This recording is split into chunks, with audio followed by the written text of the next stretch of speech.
जय गुरु जी संगत जी, जय गुरु जी। शुक्राना गुरु जी, शुक्राना प्यारी प्यारी संगत जी, जय गुरु जी। गुरु जी के श्री चरणों में मेरा और सारी संगत का कोटि कोटि प्रणाम। संगत के श्री चरणों में मेरा कोटि कोटि नमन। जय गुरु जी। संगत जी, आशा करती हूँ कि आप सब बहुत अच्छे से होंगे। गुरु जी महाराज आप पर और आपके पूरे परिवार पर अपनी कृपा बनाए रखें। संगत जी, अगर आप इस प्लेटफॉर्म, इस गुरु परिवार के चैनल पर नए हैं संगत जी, तो प्लीज आप चैनल को सब्सक्राइब कर लीजिए। दिव्य आभा की प्यारी सी गाथा चल रही है, डिवाइन ब्लेसिंग सारी संगत तक पहुंचाइए, शेयर कीजिए और चैनल को सब्सक्राइब कर लीजिए, ताकि जो भी सत्संग अपलोड हो, आप अपने सत्संग भी संगत जी चैनल पर शेयर करते हैं तो प्लीज चैनल सब्सक्राइब करके रखें और अपना अपना सत्संग दूसरी संगत तक जरूर साझा करें।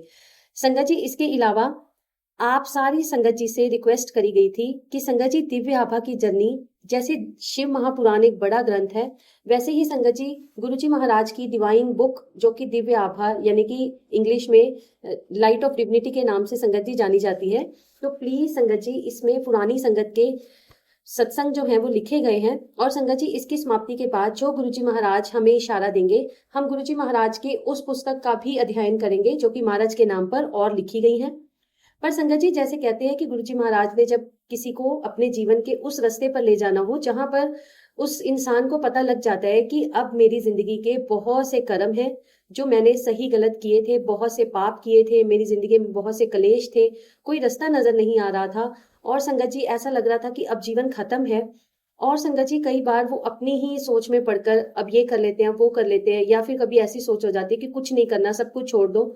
तो संगत जी एक बार सारी तरफ हाथ पैर मार कर हार कर जब एक इंसान गुरु जी महाराज के श्री चरणों में पूर्णतः सरेंडर कर देता है, जब वो अपना हर एक कदम सिर्फ और सिर्फ गुरु के इशारे पे उठाता है, ऐसा नहीं है कि हाथ पे हाथ धरे बैठ जाए, कुछ करे ही ना, कोई काम ही ना करे, ठीक है अब गुरु जी महाराज ने सब आपके लिए करना है, हमारे लिए करना है, तो हम कुछ भी ना करें, करें सब कुछ करें। पर आपको पता है कि पूर्ण सरेंडर जब होता है और गुरु आपको अपनी शरण में पूरी तरह से लेते हैं, गुरु जी का हर काम में आपके हस्तक्षेप होना शुरू होता है, तो उस वक्त आपको अपने किए गए कामों से वो प्रत्यक्ष प्रमाण मिलते हैं जो गुरु जी महाराज आपसे करवाना चाहते हैं, और वो काम आप सही कर रहे हैं या नहीं, अपनी जिंदगी में आप सही रास्ते पर हैं या नहीं, आपको वो प्रत्यक्ष प्रमाण के साथ पता लगता है।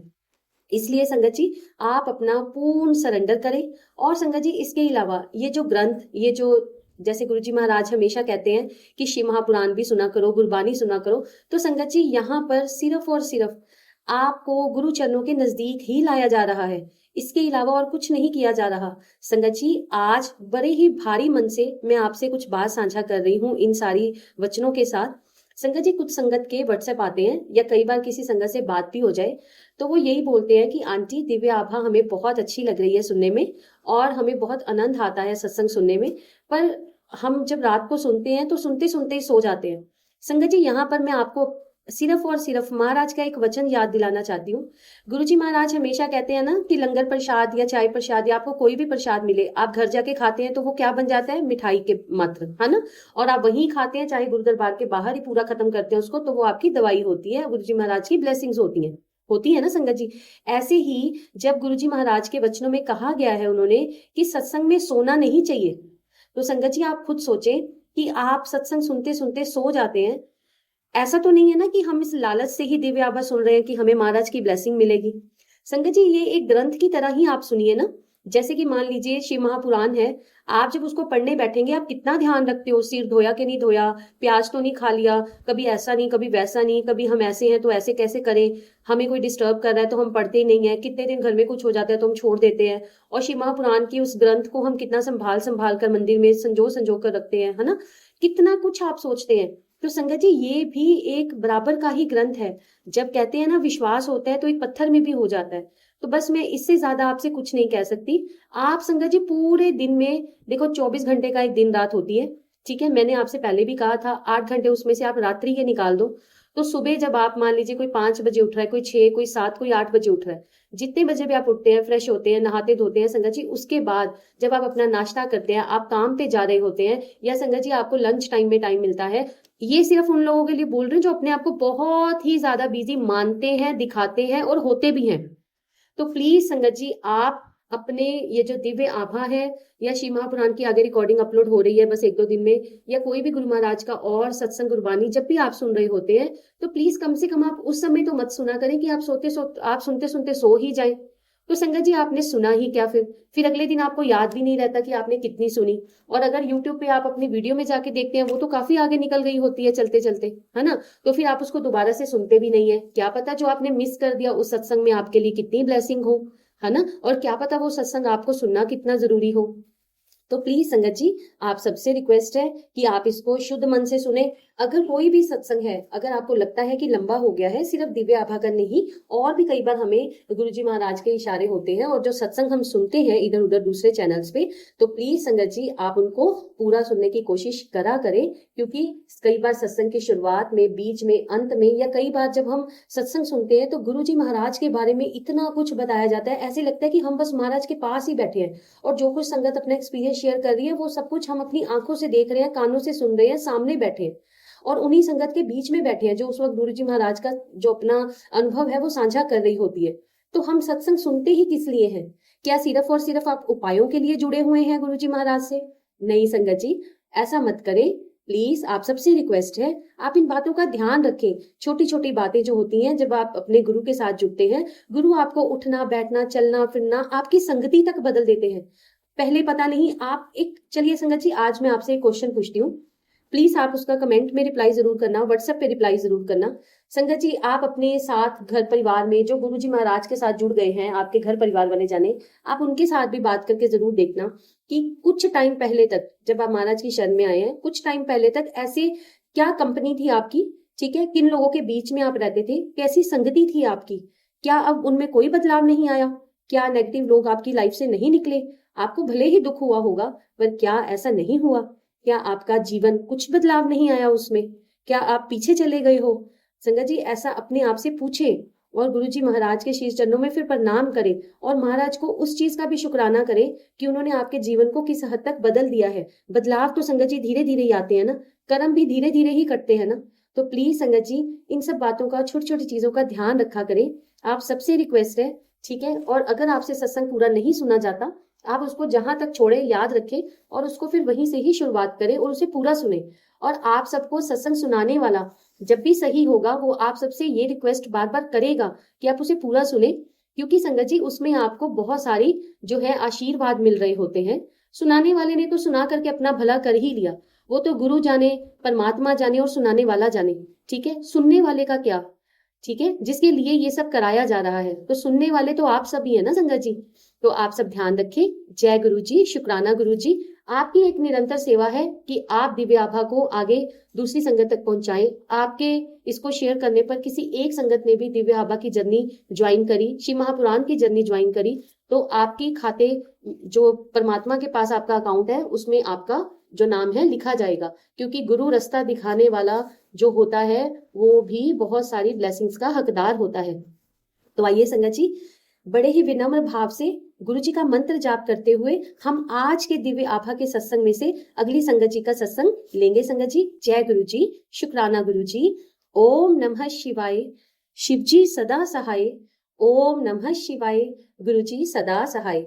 जय गुरु जी, शुक्राना गुरु जी। संगत जी आज हम जिनका सत्संग लेने जा रहे हैं, गुरु जी की बहुत ही प्यारी और पुरानी संगत श्री नरेंद्र ढंड अंकल जी का सत्संग है। इनका नाम आपने यूट्यूब पे पहले भी पुराने सत्संग में सुना होगा, और दिव्य आभा में जितने भी पुरानी संगत के हम सत्संग लिखे हुए हैं और रोज सुन रहे हैं संगत जी, उनके नाम आपको यूट्यूब पे भी मिल जाएंगे। क्योंकि वो दिव्य आभा में अपने सत्संग जो उनके लिखे गए हैं वो तो उनके अनुभव है ही, जो गुरुजी महाराज के वक्त उनके साथ हुए, और संगत जी गुरुजी महाराज के चोला छोड़ जाने के बाद भी जो अनुभव उनके साथ होते आए हैं, वो आए दिन संगत के साथ कहीं ना कहीं अगर किसी सत्संग में जाते हैं या किसी चैनल से अगर वो भी जुड़े हैं तो वो अपना सत्संग वहां जरूर साझा करते हैं। तो आइए संगत जी गुरुजी महाराज के श्री चरणों में प्रणाम करते हैं और सारी संगत मिल करके बड़े प्रेम भाव से अंकल जी का सत्संग सुनेंगे। जय गुरु जी, शुक्राना गुरु जी। श्रद्धालु की निजी नीति में गुरु जी का हस्तक्षेप, जहां पर वह भक्त को उन विपदाओं से बचाते हैं जिनका उसे ज्ञान ही नहीं होता। एक संगत को, एक भक्त को कभी ये नहीं पता होता कि उसकी पर्सनल लाइफ में, उसके पर्सनल जिंदगी के अकाउंट में क्या चल रहा है, क्या चल रहा था और आगे उसके साथ क्या होने वाला है, कौन सी विपदा उसे घेरने वाली है। उसमें गुरुजी का जब हस्तक्षेप होता है तो गुरुजी उसे बहुत सारे कष्टों से पहले से ही बचाते हैं और ये करने के लिए उसके कर्मों का निवारण भी करते हैं, जिसे समझना हम मंद बुद्धि लोगों के लिए सरल नहीं है। साथ ही हमारे बुरे कर्मों को समाप्त करने में सर्वशक्तिशाली जैसे कार्य भी करते हैं। जीवन और मृत्यु पर उनका अधिकार रहता है। संगत जी, मैं आपके साथ अपना बहुत ही प्यारा अनुभव गुरुजी महाराज के श्री चरणों में साझा कर रहा हूँ। दुष्ट आत्मा बनाम गुरु ऊर्जा। नरेंद्र ढंड अब अहमदाबाद स्थित जनरल इलेक्ट्रिक में कार्यरत के परिवार को एक विचित्र समस्या थी। उनकी पत्नी के शरीर में एक शक्तिशाली दुष्ट आत्मा ने प्रवेश कर लिया था। उनकी माँ पटियाला में नव वर्ष के अवसर पर गुरुजी से मिली थी और उनका एक चित्र लेकर आई थी। परिवार ने पंचकुला में गुरुजी से भेंट करनी चाही, किंतु यह संभव नहीं हो पाया था। उसके बाद वे मनसा देवी चले गए। महिलाओं का सरलता से हर बात पर विश्वास करने के लिए नरेंद्र ने उन पर व्यंग्य कसा और हर ईंट के पीछे 2 गुरु मिल जाएंगे ऐसा कह दिया कि आप जब घर से बाहर निकलोगे तो आपको कुछ ही दूरी पर 2 गुरु मिले बैठेंगे। अंततः परिवार को चंडीगढ़ में शिवरात्रि के अवसर पर गुरु दर्शन का सौभाग्य प्राप्त हुआ। नरेंद्र ने अनेक सत्संग सुने और गुरुजी को ये भी कहते हुए सुना कि जो भी श्रद्धा से आया है वह उसके घर अवश्य जाएंगे। अगले दिन प्रातः 8:30 बजे ये शब्द सत्य सिद्ध हुए जब उनके शयन कक्ष का द्वार खुला और नरेंद्र ने गुरुजी की छाया देखी। गुरुजी ने घर पर अपने आने के प्रमाण भी छोड़े। संगत जी, घर की सफाई करते समय दंपति को कुछ स्वर्ण के अति महीन तार मिले। उनको ये पता नहीं था कि ये क्या है, परंतु अगले दिन 20 दिन तक घर में वह उन्हें उठाते रहे। ये वही तार थे जो गुरुजी के वस्त्रों में सज्जित बेल बूटों में लगते हैं। नरेंद्र ने गुरुजी से मिलने का निश्चय किया और एक शनिवार को उनसे मिलने चंडीगढ़ चले गए। उन्होंने गुरुजी से अपनी पत्नी की समस्या का उल्लेख किया। गुरुजी ने कहा कि उसे आशीर्वाद मिल गया है। नरेंद्र निराश हो गए। वे सोच रहे थे कि गुरुजी ने उनसे उनकी समस्या के बारे में कुछ पूछा ही क्यों नहीं और इससे अधिक बात भी नहीं करी। उस समय तक वे गुरुजी द्वारा उच्चारित शब्दों की पूरी शक्ति से अनभिज्ञ थे। उनके कथन सत्य वचन होते हैं, भले ही कितने भी अनौपचारिक रूप से किसी भी समस्या का निवारण करने के लिए ही क्यों ना कहे गए हों। परंतु नरेंद्र अंकल को तो उनके मुंह से कुछ और भी सुनना था। संगत जी, नरेंद्र फिर गुरुजी के जन्म स्थान पर डुबरी ग्राम में गए। वहां से वे यादगारी के लिए गुरुजी के घर से एक ईंट ले आए। उस ईंट को धोकर उन्होंने अपने घर में पूजा स्थान पर रख दिया। उसी रात्रि को उन्हें एक स्वप्न आया। उन्होंने देखा कि वह नारी आत्मा जो उनकी पत्नी के शरीर में थी, उनके शरीर में प्रवेश कर गई है। उनके मुख से वह बोली, उसे कभी भी वश में नहीं किया जा सकता था, क्योंकि घर में रखी हुई वह ईंट इतनी शक्तिशाली है कि अब वह यहाँ पर और एक पल भी नहीं रह सकती है और वह इसी समय ये घर छोड़कर वहां से बहुत दूर जा रही है। परिवार की समस्या ऐसे हल हो गई थी गुरुजी के घर से लाई हुई उस ईंट के कारण। वह एक ईंट नरेंद्र के उस परिहास, उस मजाक की, हर ईंट के पीछे कि 2 गुरु मिल जाएंगे का मुंह तोड़ जवाब भी था। इसीलिए कभी भी किसी भी संत और कभी भी किसी गुरु के ऊपर उंगली नहीं करनी चाहिए। जय गुरु जी। अथाह प्रयत्न करने पर भी अगले दिन नरेंद्र को वह पूरा सपना याद नहीं रहा था, किंतु गुरुजी ने उनके मन की सभी शंकाएं ये कहकर दूर कर दी थी कि उन्होंने एक ईंट के माध्यम से कृपा करी है। फिर गुरुजी ने सदा की भांति थोड़े से वाक्यों में गुरु की प्रकृति का रहस्योद्घाटन ये कहकर किया, गुरु को कुछ भी बताने की आवश्यकता नहीं है, गुरु को इस स्तर तक मत गिराओ, गुरु को तुम्हारी समस्या का आभास है और वे उसका हल निकाल ही लेंगे। बार बार गुरु जी के ये शब्द सत्य सिद्ध हुए हैं। जय गुरु जी।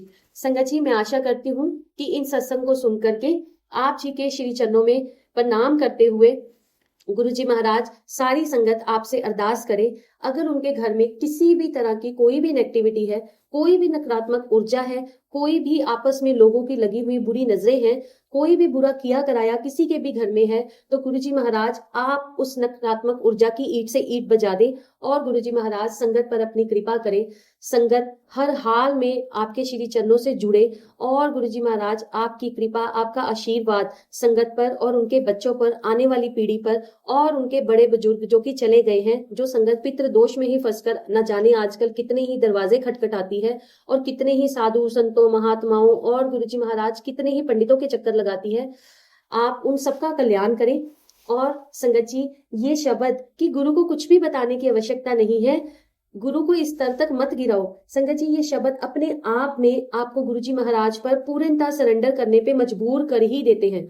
और आप मजबूर नहीं होते हैं, ये आपको लगता है कि आपको मजबूर किया जा रहा है, क्योंकि हर बार जब आप पूरी तरह से निराश हो जाते हैं, आपको कोई रास्ता नजर नहीं आता, गुरु आपको जिस तरफ ले जा रहे होते हैं या आपकी जिंदगी आपको जिस तरफ ले जा रही होती है, गुरु जी से जुड़ने के बाद आपको लगता है कि आप बहुतों से दूर हो रहे हैं, आप अपनों से दूर हो रहे हैं, आप उनसे दूर होने वाले हैं, हो सकते हैं जिनके बिना आपने अपनी जिंदगी जो है सोची भी नहीं है। पर संगत जी, ऐसा नहीं होता है। जब गुरु आपके लिए कोई रास्ता बनाते हैं, वो रास्ता आपके लिए बहुत बेस्ट होता है। और गुरु की कृपा शीघ्र पाने का सिर्फ और सिर्फ यही एक रास्ता है कि आप पूर्णतः अपने आप को सरेंडर कर दे। जो उनको आपके लिए अच्छा लगेगा, जो उनको आपके लिए सच्चा लगेगा, जो उनको आपके अपनों के लिए अच्छा लगेगा, वही बेहतर वो हम सबके लिए करेंगे। जब हम अपने गुरु को एक ही बात बार बार बार बार अपनी अरदास में कहते हैं, तो हम गुरुजी महाराज के लेवल पर पहुंचने की कोशिश करते हैं या फिर उनको अपने लेवल तक लाने की कोशिश करते हैं। परमात्मा के सही वक्त का इंतजार करना चाहिए और जिस तरफ आपको जो पानी ले जाए उसी के साथ साथ बहना चाहिए। क्योंकि संगत जी, महाराज कहते हैं, अगर मैंने आपको रास्ता दिया है तो उस रास्ते पर चलकर आपका भविष्य बहुत सुंदर ही होगा। तो जय गुरु जी, शुक्राना गुरु जी। आइए संगत जी, अगला सत्संग सुनेंगे। संगत जी, नरेंद्र अंकल की बेटी का उद्धार। जनवरी 1998 में नरेंद्र अपने भतीजे की पहली लोहड़ी पर होने वाले समारोह के लिए कुछ उपले लाने डुबरी गए। वह गुरुजी की माँ से मिले। उपले यानी संगत जी जो गोबर की पाथियां होती हैं, वह गुरुजी की माँ से भी मिले, जिन्होंने उन्हें एक बोरी उपले ले जाने के लिए कहा, किंतु वह अपनी कार में केवल 5 उपले लेकर ही वापिस आ गई। 3 दिन के पश्चात माताजी गुरुजी के पास दिल्ली में थी। गुरुजी ने उनसे प्रश्न किया कि क्या कोई उपले लेने आया था। माँ को नरेंद्र का नाम पता नहीं होने के कारण उन्होंने कहा कि चश्मा पहने हुए एक युवक आया था और वह कुछ ही उपले लेकर अपनी कार में रखकर चला गया था। जब गुरुजी ने पूछा कि क्या भोरी भरकर उपले दिए थे, तो माँ ने नकारात्मक उत्तर दिया। फिर गुरुजी जैसे अपने आप से बात करते हुए बोलने लगे कि होगा या नहीं होगा, होगा या नहीं होगा। गुरुजी ने ये 2 बार दोहराया। फिर वह बोले कि जब होगा तब देख लेंगे। शीघ्र ही नरेंद्र की पत्नी गर्भवती हो गई। उसके 8वें मास में नरेंद्र ने नवजात शिशु को लपेटने के लिए गुरुजी से उनके वस्त्रों के लिए आग्रह किया। गुरुजी ने उस वक्त उसे मना कर दिया। शल्य क्रिया के द्वारा नरेंद्र की पत्नी ने एक कन्या को फिर जन्म दिया। जन्म के दिन ही उसके फेफड़ों में संक्रमण हो गया। नरेंद्र ने जब गुरुजी को बताया तो उन्होंने कहा कि सब ठीक हो जाएगा, किंतु तीसरे दिन उस नवजात शिशु की मृत्यु हो गई। नरेंद्र की पत्नी के टांकों में पस भर गया और 21 दिन में वह पस पेट में एक थैली के रूप में एकत्रित हो गया। नरेंद्र की पत्नी अत्यंत दुखी थी। उसने गुरुजी को उनके चित्र के सामने उनको भला बुरा भी कहा। विलाप करते हुए उसने कहा कि वह अपना बच्चा पहले ही खो चुकी थी, अब उसे ये समस्या भी हो गई। उस रात्रि में उसे अपना उत्तर मिल गया। गुरुजी ने उसे स्वप्न में दर्शन देकर उसे 21 दिन तक एक आरती करने को कहा। उन्होंने एक उपाय भी बताया। फिर उन्होंने कहा कि उसके उदर में वह थैली जन्म दिवस के 42 दिन के बाद लुप्त हो जाएगी। शोक संतप्त माँ ने गुरुजी के कथन का अनुसरण किया। उसने वह आरती 21 दिन तक करी। आश्चर्यजनक रूप से उस दिन के पश्चात उसे उस आरती के शब्द याद ही नहीं रहे। शीघ्र ही उसके टांकों के निकट ही एक छिद्र हो गया, जिसमें से पूरा पस बहकर निकल गया। परंतु नरेंद्र का दुख अब तक ही बना हुआ था। एक दिन वह अपने घर में दिया जलाते हुए रोने लग गए। उस दिन रात्रि गुरुजी ने नरेंद्र को स्वप्न में दर्शन दिए। वह उसे उस स्थान पर ले गए जहां नरेंद्र ने अपने नवजात शिशु को दफनाया था। उन्होंने उसे वहां खोदने के लिए कहा। फिर उन्होंने उस शिशु को उनके हाथ में रखने के लिए कहा, जो अचानक बहुत बड़ा सा प्रतीत हुआ। फिर गुरुजी ने दूसरे हाथ से उसके ऊपर जल छिड़का तो वह शिशु रोने लग पड़ी। फिर उन्होंने नरेंद्र से 2 बार पूछा कि क्या उन्हें ये कन्या चाहिए। स्तब्ध नरेंद्र कुछ कह ही नहीं सके। गुरुजी ने उन्हें बताया कि यदि उस समय वह उनकी माँ के कहे अनुसार उपलों की पूरी बोरी ले जाते तो ये घटनाएं होती ही नहीं, इस शिशु ने जन्म ही नहीं लिया होता। गुरुजी ने समझाया कि नवजात शिशु के जीवित रहने से माता पिता में से एक की मौत निश्चित हो जाती थी। उस समय में जो जागृत अवस्था से अधिक सत्य था, नरेंद्र ने कन्या को उस समय अस्वीकार कर दिया। स्वप्न में ही उन्होंने मना कर दिया। गुरुजी ने फिर उस कन्या को मोक्ष प्रदान किया। नरेंद्र ने उस कन्या के शरीर से एक प्रकाश किरण निकलती हुई देखी और गुरुजी के कमल चरणों में जाती हुई देखी। गुरुजी ने कहा कि उसे वह मुक्ति प्राप्त हो गई है जो तपस्वी सरहस्त्र वर्षों की तपस्या के बाद भी प्राप्त नहीं कर पाते हैं। उस शमशान घाट में गुरु कृपा से एक आत्मा को मुक्ति प्राप्त हुई।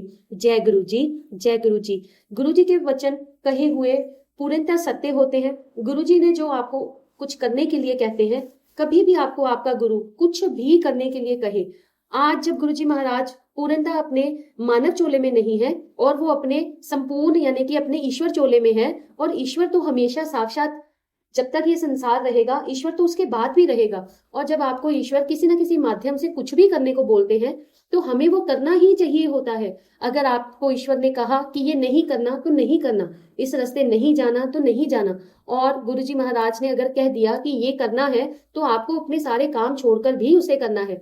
कई बार संगत को मैसेज आता है, कई बार बहुत तरह से संगत को पता लगता है कि उसे अपना सत्संग शेयर करना है, और वो बड़ी स्ट्रॉन्ग फीलिंग होती है। ऐसा नहीं कि आपको दिन भर में आ जाए मैसेज कि आपको 10 बार मैसेज आ गया कि आपने शुक्राना करना है तो आप अपने सत्संग लगातार रिकॉर्ड करते रहे। नहीं संगत जी, आपको बहुत स्ट्रॉन्ग फीलिंग होती है कि महाराज ने आपको अब मैसेज दिया है कि अब आपका सत्संग साझा करना, आपकी ब्लेसिंग, आपके अनुभव, आपका अच्छा बुरा संगत के साथ साझा करना बहुत जरूरी हो गया है। उस वक्त आपको अपना सत्संग साझा करना ही होता है।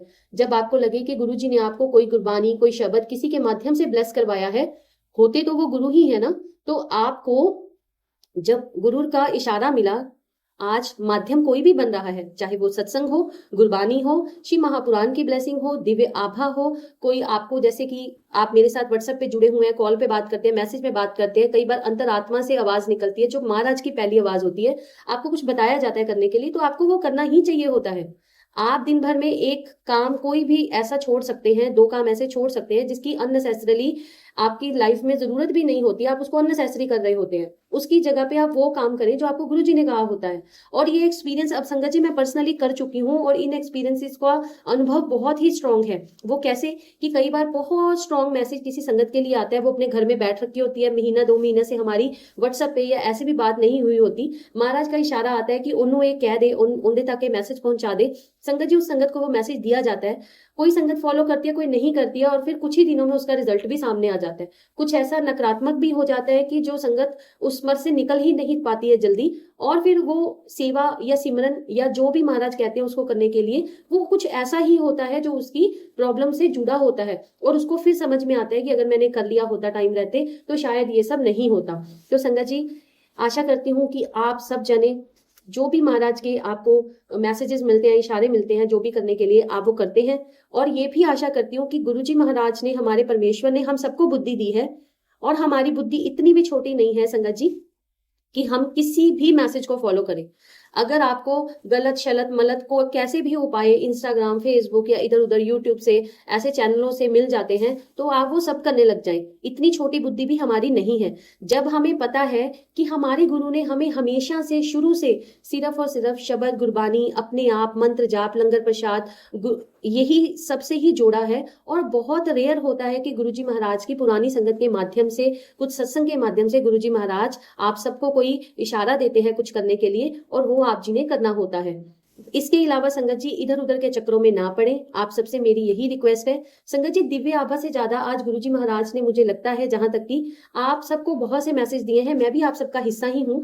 वो अलग बात है कि एक सत्संग सुनाने की, सत्संग पढ़कर सुनाने की, हर चीज की एक सेवा मिली हुई है, संगत को गुरु चरणों में लाने की सेवा मिली हुई है, गुरु चरणों से जोड़ने की सेवा मिली हुई है, वो संगत जी एक अलग बात है। और गुरुजी महाराज और सारी संगत से यही प्रार्थना है कि इसमें अगर कुछ भी मुझसे भी गलती होती है तो आप सब मुझे क्षमा करें। अगर आप सब कुछ भी मुझे भी गाइड करना चाहें तो मैं उसे अपने गुरु महाराज की आवाज सुनूंगी, तो आप मुझे भी गाइड कर सकते हैं संगत जी, ऐसा कुछ भी नहीं है। तो प्लीज संगत जी, अगर आपको सत्संग सुनते सुनते कभी भी कोई ऐसे समझ मिले, कोई ऐसे इशारे मिले जो आप सबके लिए बहुत सही हो, और आप उन सबको फॉलो करके अपनी जिंदगी में गुरुजी महाराज के श्री चरणों में उस रास्ते पर चल सके जिस रास्ते से महाराज आपको संवारते हुए, आपको निखारते हुए आपके फ्यूचर को अच्छा बनाने में लगे हों, तो प्लीज आप भी उनका साथ दीजिए। चलिए आइए संगत जी, अंकल जी का एक और छोटा सा सत्संग आज ले लेते हैं, क्योंकि संगत जी आज का सत्संग वैसे ही बहुत लंबा हो गया है। महाराज ने हमें बहुत सी ब्लेसिंग्स दी होंगी, आई रियली होप। और अंकल जी के दिव्य आभा में कम से कम 10 से 12 सत्संग है, जिनमें से आज हम एक और सत्संग लेंगे, और संगत जी इसके बाद हम आज के सत्संग में विराम की ओर चलेंगे, और बाकी अंकल जी के सारे सत्संग कल की दिव्य आभा में आपसे साझा किए जाएंगे। संगत जी, जय गुरु जी। संगत जी, अक्षत अत्यंत विलक्षण बालक था, जो कि नरेंद्र अंकल का बेटा था। 3 वर्ष की आयु तक उसके शरीर और मूत्र से गुरुजी की सुगंध आती थी। एक दिन उसके पिता नरेंद्र ने उसकी जन्म पत्नी एक ज्योतिषी को दिखाई तो उन्होंने कहा कि उसकी आयु केवल 8 वर्ष तक ही है। दुखी मां ने नरेंद्र को गुरुजी से प्रार्थना करने के लिए फिर से कहा। दिसंबर 2001 में गुरुजी उस वक्त जलंधर में ही थे। नरेंद्र ने वहां जाकर गुरुजी को ज्योतिषी के कथन से अवगत कराया तो उन्होंने मात्र इतना ही उत्तर दिया कि ज्योतिषी लोगों को गलत मार्ग पर ले जाते हैं। देखिए संगत जी, इससे पहले ही हम यही बात ही करके हटे हैं। कुछ दिन पश्चात एक भक्त ने जलंधर में ही एक समारोह का आयोजन किया हुआ था। गुरुजी ने नरेंद्र को भी आने के लिए कहा तो उन्होंने चंडीगढ़ में एक अधिवेशन होने के कारण अपनी आने की असमर्थता व्यक्त करी। गुरुजी के अनुरोध पर नरेंद्र रात्रि 10 बजे चंडीगढ़ से जलंधर पहुंचे। गुरुजी उस समय प्रसाद वितरण कर रहे थे जो उन्होंने उस वक्त नरेंद्र को भी दिया। फिर नरेंद्र ने लंगर किया और उसके उपरांत गुरुजी के साथ हॉल में आकर बैठ गए। सतगुरु ने पुनः प्रसाद बांटा और नरेंद्र को देते हुए बोले कि उन्होंने उसके पुत्र की आयु की वृद्धि कर दी है, उसे घबराने की जरूरत नहीं है। नरेंद्र को गुरुजी का कथन याद है, केवल रब ही ये कर सकता है। और संगत जी, गुरुजी महाराज के इस कथन को याद करते हुए नरेंद्र अंकल ऐसा याद करते हैं कि केवल रब ही ये कर सकता है और ऐसा मानते हैं कि जो उनके सामने उस वक्त बैठे हैं। संगत जी, जब अंकल के बेटे का पाठशाला जाने का समय आया, स्कूल जाने का जब टाइम आया तो उसके अभिभावकों ने 3 स्थान पर परिवेश पत्र भरे थे। 2 ने बहुत अधिक राशि दान के रूप में मांगी तो उनके बारे में सोच विचार ही बंद करना पड़ा। एक स्वप्न में गुरुजी ने अक्षय को जेब में उनका चित्र रखने का निर्देश दिया और कहा कि ऐसा करेंगे तो उसका प्रवेश जल्दी हो जाएगा। तीसरे स्कूल में बच्चे के साक्षात्कार के दिन यद्यपि उसके माता पिता गुरुजी का चित्र लेकर भेजने को उत्सुक ही नहीं थे, उन्होंने उसकी जेब में एक चित्र रख दिया। उसके पिता चिंतित थे। 5000 में से केवल 250 बच्चे ही चुने जाने थे, परंतु अक्षय का विश्वास अटल रहा। परिणाम आने पर वह चकित हो गए। प्रवेश सूची में उसका नाम 5वें स्थान पर था और उनको कोई अतिरिक्त पैसा भी नहीं देना पड़ा था। ऐसी थी हमारे गुरुजी की कृपा जो आज तक मेरे पूरे परिवार और मेरे बच्चों पर बनी हुई है। संगत जी, जनवरी 1998 में 3 साधु नरेंद्र के घर आए। उनमें से एक भविष्यवाणी करने लगे और नरेंद्र की मां को बताया कि उनके बड़े पुत्र की अब तक मृत्यु हो जानी चाहिए थी। ये सुनकर मां ने नरेंद्र की पत्नी को बाहर बुलाया। संत ने कहा कि उसकी बड़ी आयु हुई आयु उन महापुरुष के कारण है जिन पर वह आस्था रखते हैं। फिर उस घुमक्कड़ ज्योतिषी ने कहा कि नरेंद्र की मृत्यु 30 जनवरी को हो ही जाएगी। यदि उस संत को कपड़े दिए जाए तो वह इस विपदा को दूर कर देंगे। नरेंद्र की पत्नी चिंतित हो गई और उसने नरेंद्र को गुरुजी के पास भेज दिया क्योंकि वह तिथि निकट ही आ रही थी। 30 जनवरी को नरेंद्र गुरुजी के साथ थे। उस रात को नरेंद्र की पत्नी ने स्वप्न में देखा कि गुरुजी और माँ काली एक साथ है और गुरुजी काली को दंपत्ति को आशीर्वाद देने को कह रहे हैं। माँ के हाथ में एक चांदी की छड़ है। उन्होंने दंपत्ति को अपने हाथ आगे करने को कहा। नरेंद्र के ऐसा करने पर माँ ने उनके हाथ पर छड़ से वार कर दिया। नरेंद्र की पत्नी ने भयभीत होकर मना कर दिया और हाथ आगे ही नहीं बढ़ाया। गुरुजी ने कहा कि छड़ के उस वार से नरेंद्र के बुरे कर्म नष्ट हो गए थे। उन्होंने नरेंद्र की पत्नी को यह भी समझाया कि वह दृश्य काल्पनिक ना होकर वो असल में है। उसी समय नरेंद्र की पत्नी जाग गई स्वप्न से। उसने देखा कि उनके पूजा स्थान में रखे हुए गुरुजी के चित्र में लाल कपड़े काले हो गए थे, काली माँ के समान। 5 मिनट के पश्चात कपड़े फिर से लाल हो गए। जय गुरुजी। ऐसा करके गुरुजी ने नरेंद्र अंकल के जीवन को बचाया था और उनके बुरे कर्मों से उन्हें मुक्ति भी दी थी। जय गुरुजी। संगत जी, अंकल जी के बाकी सत्संग हम कल के सत्संग में लेंगे।